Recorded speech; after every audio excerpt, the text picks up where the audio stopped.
Paz do Senhor, queridos. Os que nos assistem também pelas redes sociais, Deus abençoe sua vida. Deus continue falando conosco nesta manhã abençoada. Eu quero pedir a você, abrir tua Bíblia em Filipenses, capítulo número 2. Carta do apóstolo Paulo aos Filipenses, capítulo de número 2. Garganta está bem arranhando também, quando desse tempo, né? Temperatura aqui sobe e desce. Mas amém, Deus está conosco. Filipenses 2.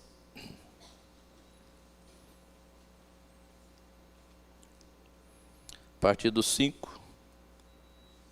Diz aí: de sorte que haja em vós o mesmo sentimento que houve também em Cristo Jesus, que sendo em forma de Deus, não teve por usurpação ser igual a Deus, mas aniquilou-se a si mesmo, tomando a forma de servo, fazendo-se semelhante aos homens. E achado na forma de homem, humilhou-se a si mesmo, sendo obediente até a morte e morte de cruz. Amém. Até aí, queridos. Os irmãos já oraram pelos irmãos que se passaram mal, né? Pastor, nós cremos que o nosso Deus, Ele é o mesmo. Continua curando, continua salvando, continua perdoando, continua dando esperança, continua se revelando através da sua palavra. Esse texto aqui, amados, é muito interessante porque o apóstolo, ele está exortando os irmãos de Filipos, que também serve para nós hoje. E no versículo 3 ele começa assim: nada façais por contenda ou por vanglória, mas por humildade. Eu penso que o apóstolo aqui ele traz esse ensinamento, essa doutrina, para nos ensinar a humildade. E ninguém melhor para nos ensinar sobre a humildade do que o próprio Cristo. E ele vai tomá-lo como exemplo, quando ele diz no versículo 5, de sorte que haja em vós o mesmo sentimento que houve também em Cristo Jesus. Nós sabemos, queridos, que a humildade não é bem vista hoje, né, no mundo. As pessoas aplaudem aqueles que são mais atirados. E devido ao egocentrismo inato no homem caído, o mundo não tem alto apreço pela humildade, pela modéstia. A Bíblia, no entanto, com seu conceito teocêntrico do homem, isto é, Deus no centro da vida do homem e da salvação do homem, ela atribui máxima importância à humildade. A humildade bíblica subentende a consciência das nossas fraquezas e a decisão de atribuir de imediato todo o crédito a Deus e até mesmo ao nosso próximo naquilo que fazemos. Nada fazemos por nossa capacidade própria, nada fazemos para nós tão somente. Dá a cada um de nós é que aquilo que fizermos, primeiro, seja na dependência e a semelhança do que Cristo faz. Ele fez e continua fazendo, porque tudo que está descrito aqui acerca da pessoa de Jesus não tem nada relacionado à busca dele por qualquer coisa para si mesmo. A busca de Jesus aqui, ou melhor, a entrega de Jesus como sacrifício vivo, ele estava visando cada um de nós aqui. Centrismo aqui. Não tem nada que Jesus fez ou continua fazendo que está visando a si. Aqui o que revela a palavra de Deus, que a intenção de Jesus é abençoar e socorrer pessoas, as quais uma parcela dela está aqui. E nessa mesma linha o apóstolo nos convoca, nos desafia a seguir também por esse caminho. Nós vemos que na vida de Jesus, nessa revelação dele como Filho do Homem, existem duas fases, dois momentos em que a humildade de Jesus é revelada assim, de forma clara. A primeira é quando ele, estando no seu trono de glória, porque Jesus é Deus, sempre foi, ele deixa esse trono de glória, onde ele era adorado, servido por anjos, serafins, querubins, arcanjos, toda aquela glória tributada a ele lá no capítulo 6 do livro do profeta Isaías, que vocês conhecem. Isaías relata que no ano em que morreu o rei Uzias, eu vi o Senhor assentado num alto e sublime trono, e a sua glória, a aba das suas vestes enchiam todo o templo, e os serafins voavam de um lado para o outro, dizendo, proclamando uns aos outros: Santo, Santo, Santo é o Senhor dos exércitos, toda a terra está cheia da sua glória. E João, o apóstolo João, ao escrever, ele vai dizer que quando Isaías proferiu aquelas palavras, porque Isaías diz: ai de mim que vou perecendo, porque sou um homem de lábios impuros e habito também no meio de um povo de lábios impuros, e os meus olhos viram o Senhor dos exércitos. Isaías pensou que ia perecer ao contemplar aquela maravilha, o Senhor assentado no seu alto trono. João, o apóstolo, vai dizer que Isaías estava vendo ali o próprio Cristo. Então Jesus sempre esteve entronizado entre os querubins e adorado por miríades e miríades de seres celestiais que nós nem conhecemos. No entanto, para me socorrer, para me salvar, para salvar a sua alma, querido, ele se humilha. Diz aqui o texto, ele não teve por usurpação ser igual a Deus. Embora sendo Deus, ele não se apegou a isso.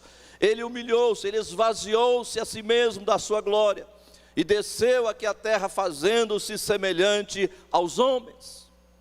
Imagine você a visão de um anjo ao ver o seu Criador, porque Jesus é o Criador. João capítulo 1, versículo 1, no princípio era o verbo estava com Deus, o verbo era Deus. Se todas as coisas foram feitas por Deus, então Jesus é o Criador também, juntamente com o Pai.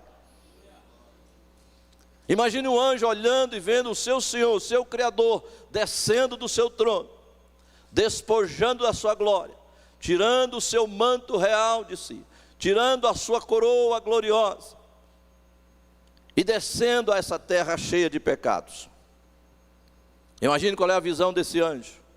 Imagine o comentário entre os anjos. Vocês viram? O nosso Senhor, ele se humilhou, ele despojou da sua glória. Embora obviamente ele não deixou de ser Deus, porque Jesus, a natureza de Deus não tem como desfazer-se, ela é para sempre, ela é eterna. Mas ele se torna um homem, de um soberano, todo-poderoso, onipresente, onipotente, onisciente. Ele agora se faz um homem limitado, carente de ajuda. Aliás, ele é transformado em um embrião no ventre de Maria. Será que a nossa mente consegue compreender a dimensão dessa humildade de Jesus? De deixar o seu trono de glória e despojar da sua glória? Ser colocado no ventre dessa menina, uma adolescente, segundo a história, Maria era uma adolescente ainda. E vê-se e descobre-se que está grávida, por obra e graça do Espírito Santo, porque o anjo avisou para ela. Ela disse: como que eu posso engravidar se eu não conheço homem algum? O anjo disse: a virtude do Espírito Santo descerá sobre você, e o santo que de ti há de nascer será chamado Jesus. Ele salvará o seu povo dos seus pecados.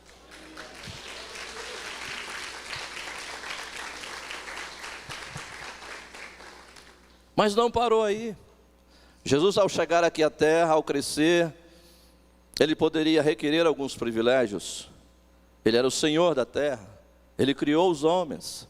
Toda a riqueza da terra pertence a Jesus. Todo o ouro, toda a prata, todo o dinheiro, toda a empresa pertence a Jesus. Ele é dono de tudo. E eu sempre me pergunto, por que não? Jesus poderia ter comprado pelo menos 13 jumentinhos, um para ele, 12 para os 12 apóstolos. Eles andavam a pé, eles andavam 100, 200 quilômetros a pé para fazer a obra de Deus. Que contraste com hoje, né, queridos? A irmã Selma comentou aqui o sofrimento do povo africano, as dificuldades que eles enfrentam para servir o Senhor, e nós com toda facilidade, o carro na porta, e nós muitas vezes reclamamos. Jesus poderia ter 13 camelos, que fosse, não, um transporte mais avançado à época. um iate, né? Por que não? Um barco de última geração. Precisava pedir os apóstolos pescadores para usar o barco deles. Imagina, irmão, o cheiro dentro de um barco de pescador, o cheiro de peixe. Jesus não era o Nutella, que o pastorzinho todo delicado, não posso, que isso aqui está cheirando mal. Ele entrava no barquinho. Ele poderia ter requerido privilégios até mesmo com o governo romano. Ele tinha autoridade para isso, ele era mestre em Israel, ele era respeitado. Ele poderia requerer, olha, eu estou com o ministério aí, estou andando aí com 12 apóstolos, e eu quero enviá-los para pregar o evangelho do reino, e eu quero então aí uma ajuda do senhor aí, do governo aí, para eu me locomover. Cede para mim 13 cavalos que seja. Nada disso Jesus requereu para si. Lembra o que eu disse? Tudo que ele fez, tudo que ele faz, é em benefício de outrem. Que lição, queridos. Que lição de humildade. E aqui o apóstolo, nós lemos aqui, ele foi obediente até a morte, e morte de cruz. Ser obediente, amados, todos nós sabemos que não é tarefa fácil. Já desde a infância, nós temos nossas rebeldias para com as nossas mães, nossos pais, na escola, no dia a dia. Nós temos a rebeldia já instalada no nosso coração. Pedro disse que Jesus, quando era ameaçado, xingado, humilhado, ele não retribuía, ele não ameaçava. Olha, vocês não sabem com quem vocês estão lidando. Já viu aqueles crentes? Olha, falaram mal de mim, mas eu estou orando a Deus, e Deus vai pesar. Eu nem pedi a mão, pedi só um dedinho de Deus. Imagina o dedinho de Deus, irmão, em cima do pobrezinho do irmão, esmaga. Mas Jesus não ameaçava, Jesus não retornava o mal com o mal, obediente até a morte, morte de cruz, suportava afronta, suportava calúnias. Por quê? Para quê? Ele precisava disso. Nós falamos o que? Eu estou pagando por alguma coisa errada que eu fiz, por isso eu estou sofrendo, não é assim? Devo ter aprontado alguma coisa, então Jesus está me... Jesus não aprontou nada de errado, perfeito. A sua boca, diz a Bíblia, da sua boca nunca saiu engano.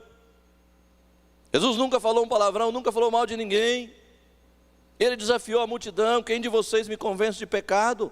Aponta aí um pecado meu. Não sou eu que estou falando, que vocês vão levantar todo mundo para me apontar. Porque eu sou um pecador desde que nasci. Mas Jesus é santo, santo, santo. Então, queridos, dentro disso aqui, o apóstolo está trazendo-nos essa ideia: nada façais por contenda ou por vanglória, mas por humildade. Cada um considere os outros superiores a si mesmo. Por que que nós, enquanto igreja, com quase 2000 anos de existência, temos uma dificuldade enorme em considerar os outros superiores a nós mesmos?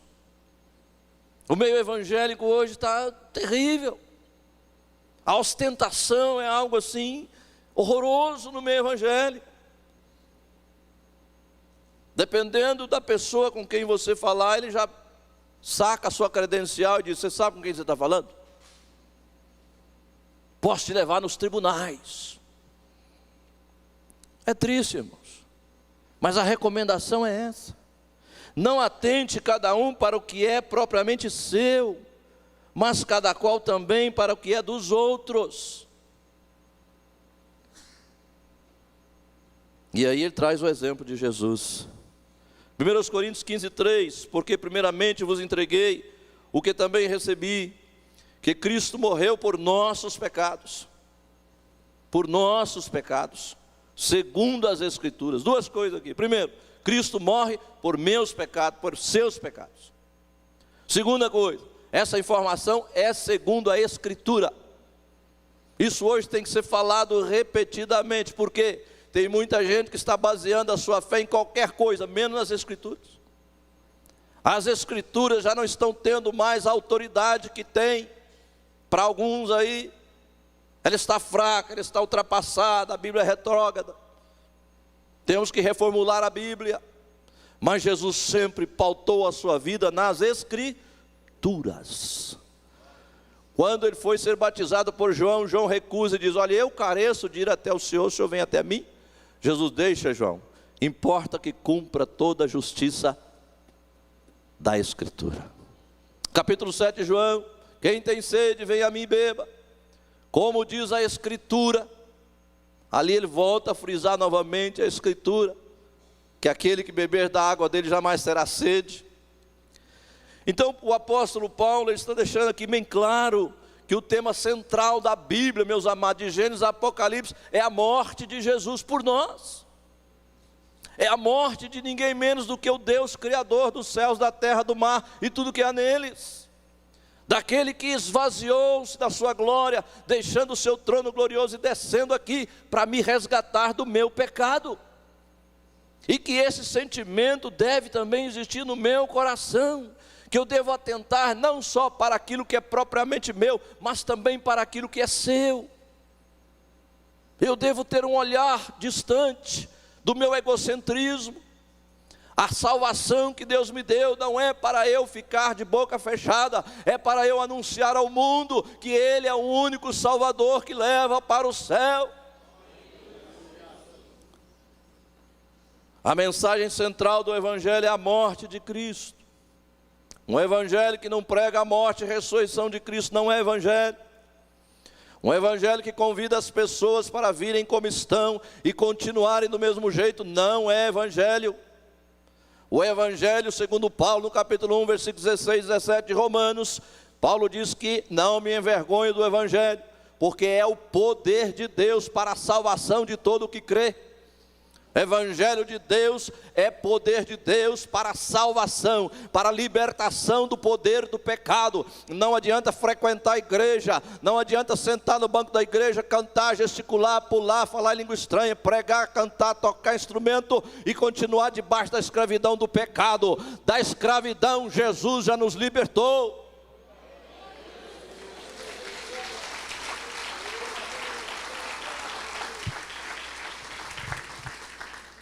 Mas a morte de Cristo não foi acidental. A morte de Cristo não foi assassinato. A morte de Cristo não foi um propósito, uma artimanha dos inimigos de Jesus, tanto os religiosos quanto os políticos, no caso era o poder romano. Jesus morreu no tempo determinado pelo Pai. Jesus deixou claro no capítulo 10 de João: ninguém tira a minha vida de mim, eu de mim mesmo a dou. Eu a dou para tornar a retomá-la, porque esse mandamento recebi do meu Pai. Ninguém assassinou Jesus, não. No tempo certo Ele se entregou, Ele se deixou levar. Ele foi como um cordeiro mudo perante os seus tosquiadores e não abriu a sua boca, porque Ele foi obediente até a morte, morte de cruz. Por quê? Porque esse era o preço exigido pela justiça divina. Esse era o preço da justiça, cobrando da humanidade o seu pecado, a sua rebeldia. Deus não deixou barato, Deus não deixou para lá, porque a justiça de Deus exigia um pagamento à altura. E o pecado da humanidade, meus amados, nenhum homem, nenhum dinheiro, nenhum tesouro poderia pagar. Somente o sangue precioso do Filho de Deus poderia quitar a justiça diante de Deus Todo-Poderoso.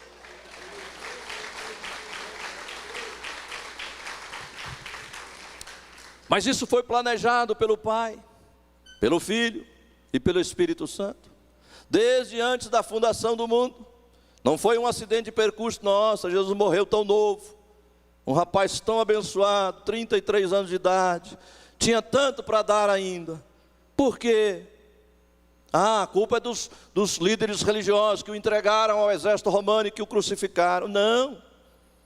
Olha o que a palavra de Deus diz em Apocalipse 13, 8. E adoraram-na, está falando aqui da estátua do anticristo, todos os que habitam sobre a terra, esses cujos nomes não estão escritos no livro da vida do Cordeiro, que foi morto desde a fundação do mundo. Espera aí, mas Jesus foi morto agora, há 2000 anos atrás, o mundo foi fundado, sabe-se lá. Segundo a ciência, né, o universo tem 13,8 bilhões de existência. A Terra, um pouquinho menos, talvez aí uns 10, 11 bilhões de anos de existência. E Jesus morto desde a fundação do mundo.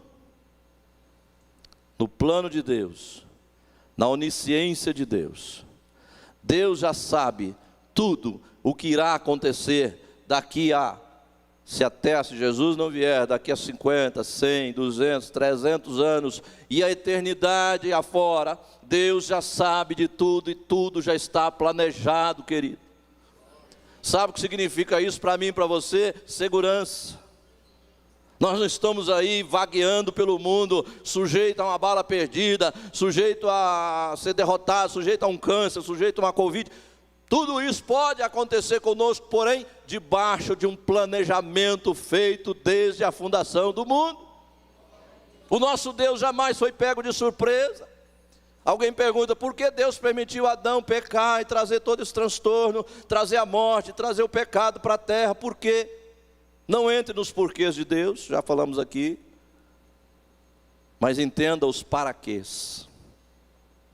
Tudo isso, querido, redunda em glória para o nome do Senhor. Romanos 11 diz que por Ele, para Ele, são todas as coisas. Porque dEle, por Ele e para Ele são todas as coisas. Deus já sabe de tudo.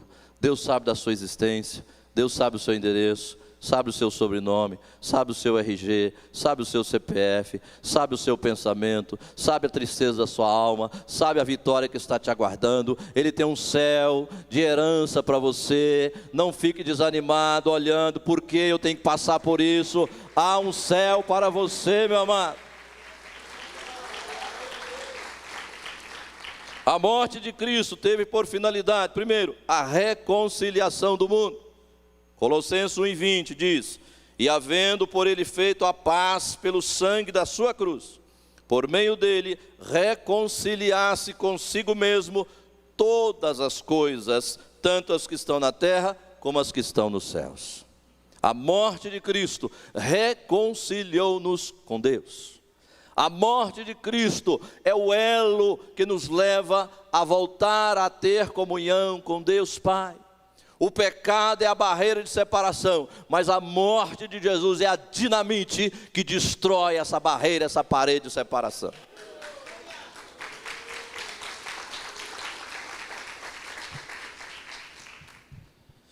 Hebreus 9:22, e quase todas as coisas, segundo a lei, se purificam com sangue, e sem derramamento de sangue não há remissão de pecado. Alguém diz, será que a pessoa que é de uma outra religião, que não tem Cristo como Senhor, ela pode ser salva? Se a Bíblia está dizendo, não sou eu que vou dizer que não. A salvação, o pecado, só é redimido, segundo o texto que acabei de ler aqui, de mencionar, somente pelo derramamento de sangue e a remissão de pecado. Ah, mas ele é bonzinho, não faz mal, cidadão honesto, decente, maravilha. Para nós aqui é uma bênção, mas para a salvação não tem peso algum, não tem valor algum. A salvação está centralizada exclusivamente no derramamento de sangue do Cordeiro de Deus que tira o pecado do mundo.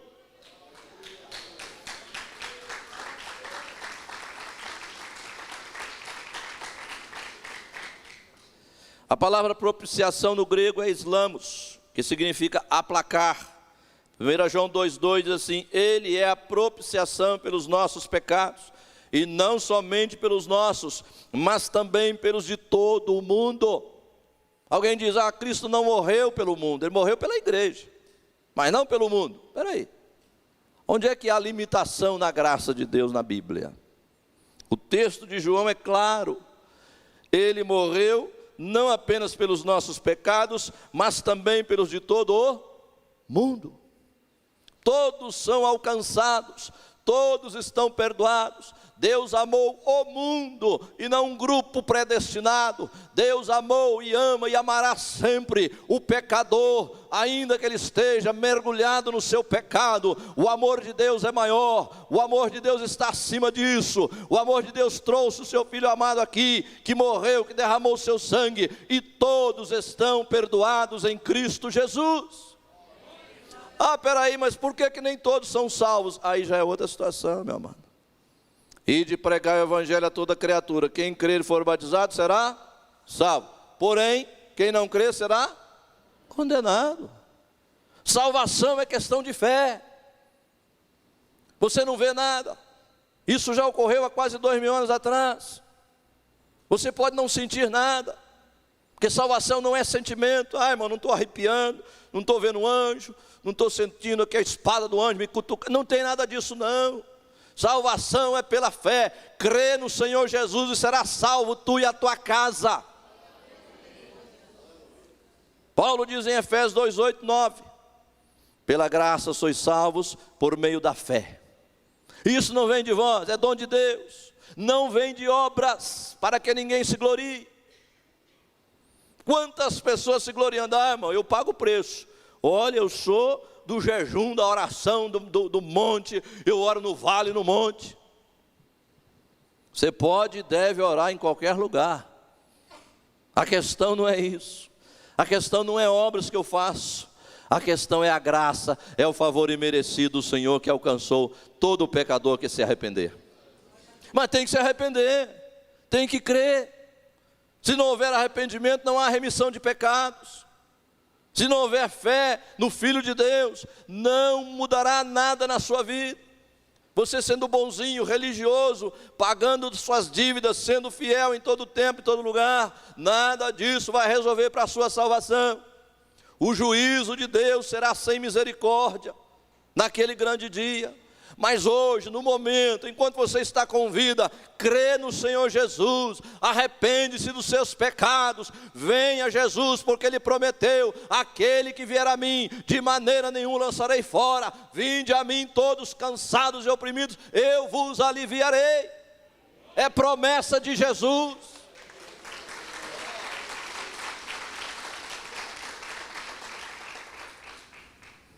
A morte de Cristo é incompreensível ao homem natural. Paulo vai dizer isso, que o homem natural, lá em Coríntios capítulo 2, capítulo 1, o homem natural não entende as coisas espirituais porque lhe parecem loucura. Alguém já te chamou de louco? Ah, você é um crente meio desequilibrado, vocês vão para lá todo domingo, fica lá cantando, batendo palma, vai e volta, e diz que está indo para o céu. Como que pode um comedor de arroz e feijão ir para o céu? Porque a mente dele não entende o mistério da cruz. A mente dele não entende que a cobrança de Deus cessou lá no Calvário com o sacrifício perfeito de Jesus. Jesus diz: Pai, está consumado, está terminado, a obra que tu me deste para fazer eu a realizei, glorificando o teu nome. Agora glorifica-me tu, ó Pai, junto contigo, com aquela glória que tínhamos antes que o mundo existisse. Está terminado. Acabou, está limpo, a sua dívida foi quitada, você não deve nada para Deus. Pare de se culpar. O crente carrega essa culpa a vida inteira, parece aqueles indianos com o tal do karma. Que karma o quê, mano? Calma lá. Não tem, pecado da minha avó, da minha vida. Para com esse negócio. O filho não levará a maldade do pai, o pai não levará a maldade do filho. A alma que pecar, essa morrerá, diz o Senhor. Capítulo 18 de Ezequiel. Você não leva pecado de ninguém, nem do seu filho, nem do seu pai. Se o seu pecado está quitado em Cristo Jesus, esqueça, acabou, está livre, está limpo, vá em paz e não peques mais, diz a palavra de Deus.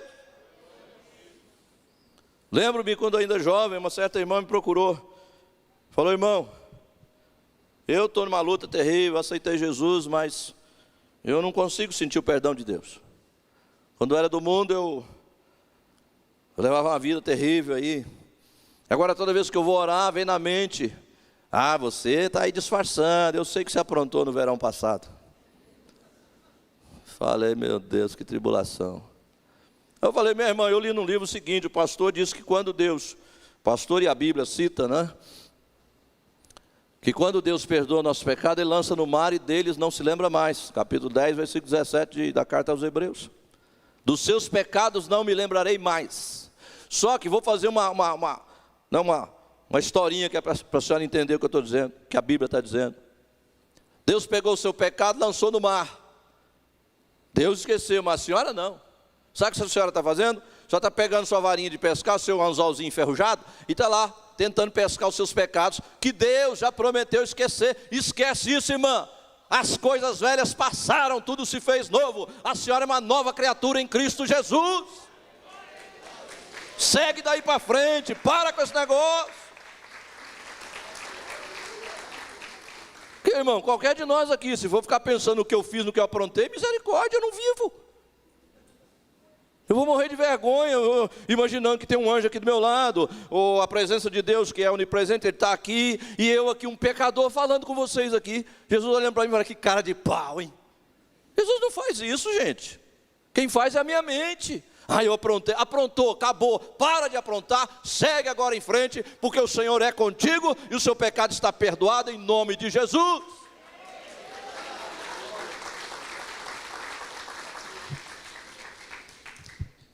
Mas vamos lá, alguns efeitos da morte de Cristo, conforme o tema proposto. Em primeiro lugar, a morte de Cristo glorifica ao Senhor. A morte de Cristo, ao contrário do que o homem natural pensa, e ao contrário do que o diabo planejava, porque Satanás, ele pensou que tinha acabado com o plano de Deus. Matei ele, foi o engano dele. A morte de Jesus é vida para nós. Quando ele pensou que ele estava vencendo, era a maior derrota dele. Paulo diz que ele foi exposto publicamente. Jesus expôs lá na cruz, ao morrer, os principados, as potestades, os príncipes das trevas desse século. Jesus expôs, venceu, triunfou sobre eles. Eles ficaram envergonhados diante da morte de Jesus. Como entender isso? Não era para ser uma derrota? Morte não é derrota? Não na conta de Deus, não na conta de Jesus. Jesus morrendo, ele estava retomando a vida, não só para ele, mas para milhões dos que nele creem também. Então a morte de Jesus atraiu todos a ele. João 12:32. Jesus diz, e eu, quando for levantado da terra, todos atrairei a mim. Meus amados, eu fico imaginando, e um dia desse eu estava assistindo aqueles videozinhos que eles gravam aí no YouTube, aí, sobre as igrejas, como elas fazem para atrair as pessoas, principalmente a juventude. Vocês não têm noção do monte de coisa, de entretenimento que eles montam na porta da igreja. Tinha até lá uma casinha lá, ô Valdir, para fazer tatuagem. Olha que bonitinho. Vem para a nossa igreja, nós temos uma tatuagem de graça para você. E um café aqui, e um negócio ali, uma luz piscando do outro lado, aquela coisa. O carinha até que estava apresentando, ele falou, nossa, parece um salão de baile que eu ia, olha que interessante, é muito, muito parecido. Falei, está repreendido, misericórdia. O que é que nós estamos fazendo para atrair o mundo a Cristo, meus amados? Não precisamos fazer nada, porque Jesus em si é atrativo para a alma humana. Foi Ele que declarou, quando eu for levantado da terra, quer dizer, quando eu for crucificado, todos atrairei a mim. É o Espírito Santo que convence o homem do pecado, da justiça e do juízo. Não é entretenimento, não é mudar as paredes, não é botar luz piscante, não é nada disso não, queridos. Aqui não é lugar de entretenimento, aqui é lugar de adoração ao Rei dos Reis e Senhor dos Senhores.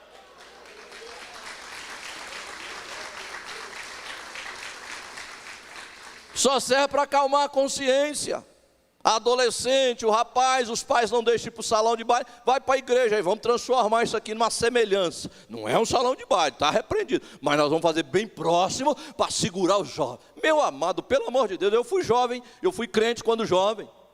O que me segurava não era atrativo não, até porque naquela época nem, isso aí era um pecado grotesco.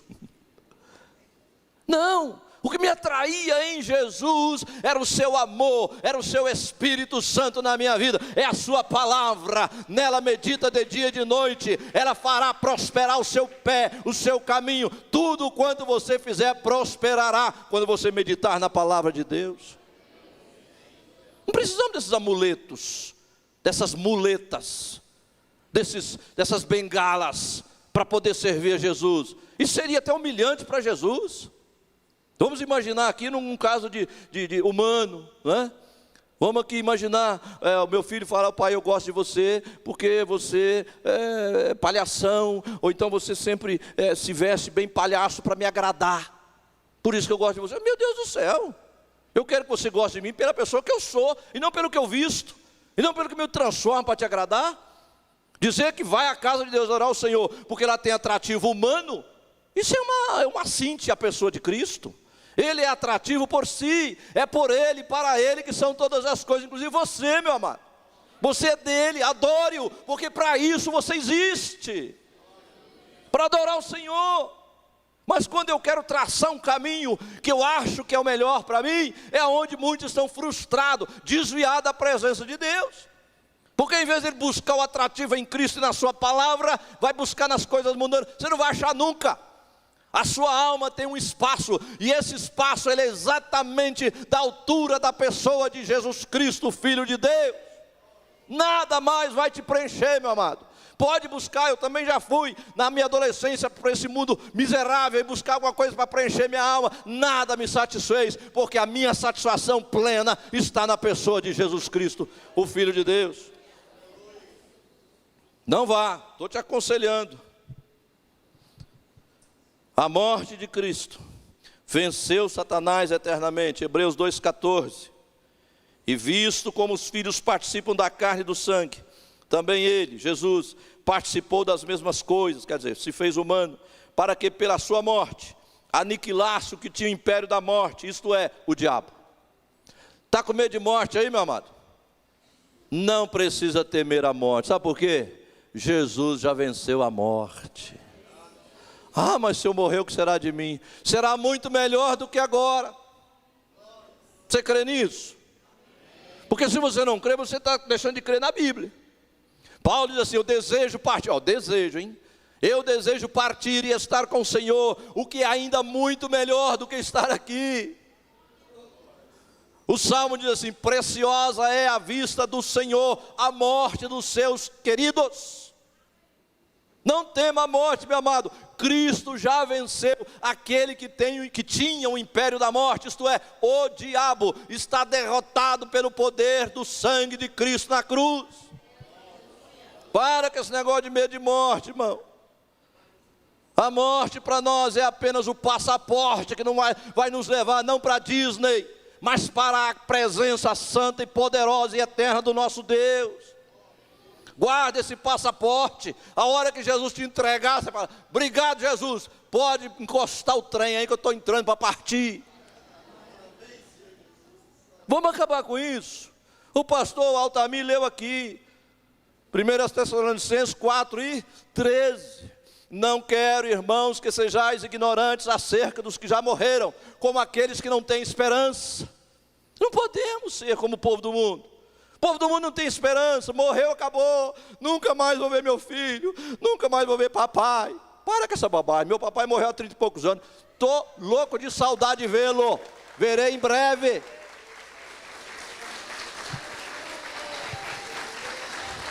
Aleluia, fica de pé. Essas palmas é para o nosso pastor que voltou em paz, amém, igreja? Deus abençoe, pastor. 13/8 a pressãozinha dele, de bebê, de adolescente, maravilha, Deus abençoe nosso pastor, ficamos felizes com a bênção aí na vida do nosso pastor. Já estamos encerrando, pastor, pode ficar em paz que eu já estou terminando. Agora vem o melhor, queridos, fomos justificados pela morte de Cristo. Alguém aqui já foi processado, já esteve numa cadeira de réu diante de um juiz, já teve um promotor te acusando, não vou nem subir um pouco mais nas instâncias, vamos ficar por aqui mesmo, na primeira. Mas é onde todos nós estávamos, na cadeira de réu, um juiz encarando você e te perguntando qual é o seu crime. E nós temos aquela tendência, de quando vamos confessar pecado, nós dizemos assim, Senhor, tu sabes que eu sou pecador. Imagina um criminoso falando para o juiz. O juiz fala, eu sei que você é um atrapalhado, que você está sentado na cadeira de réu. Eu quero saber qual é o crime que você cometeu. Sabe qual é o crime que nós cometemos? Todos. Da lei, da palavra de Deus. A palavra de Deus foi quebrada em Adão, e dali para cá ninguém mais escapou, meu irmão.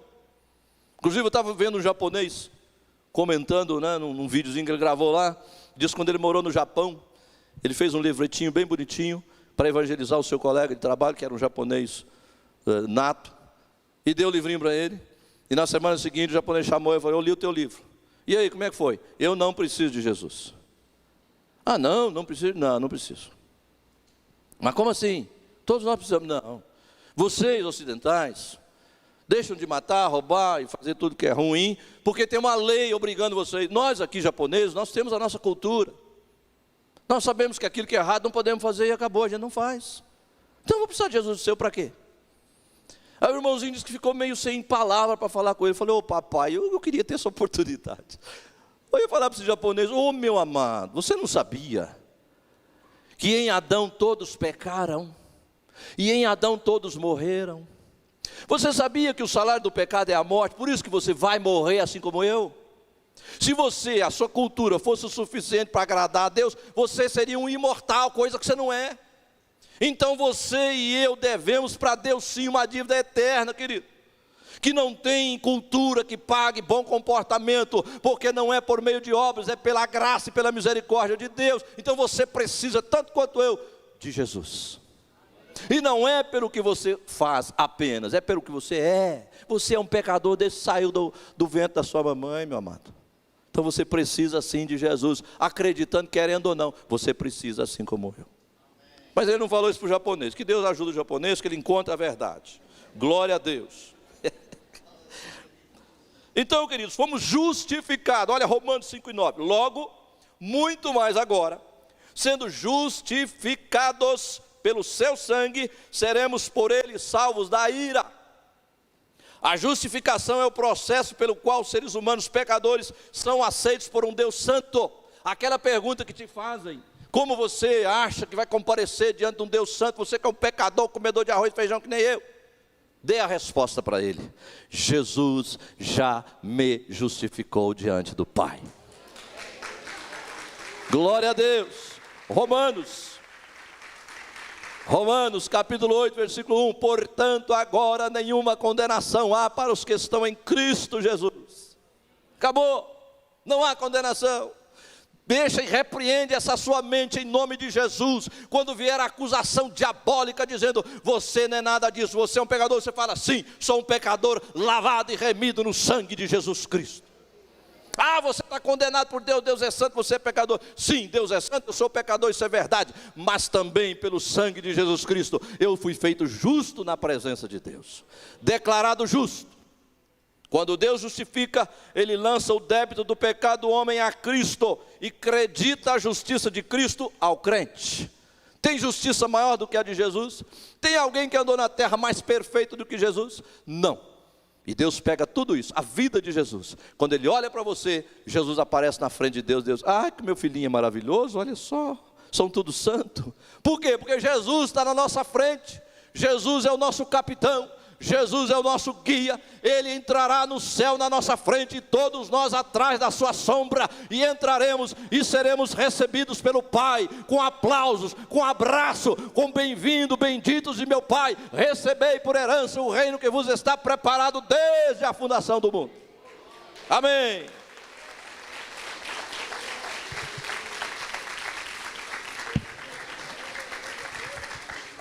Amém, glória a Deus. Curva a sua cabeça, meu amado, em nome de Jesus.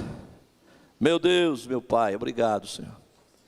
Graças te damos, Senhor, porque sem mérito algum o Senhor nos justificou em Cristo Jesus. Pecadores que somos, mas pecadores redimidos no sangue do Cordeiro. Nenhuma condenação paira sobre a nossa cabeça. Estamos livres para adorar o nosso Deus, para servi-lo em espírito e em verdade.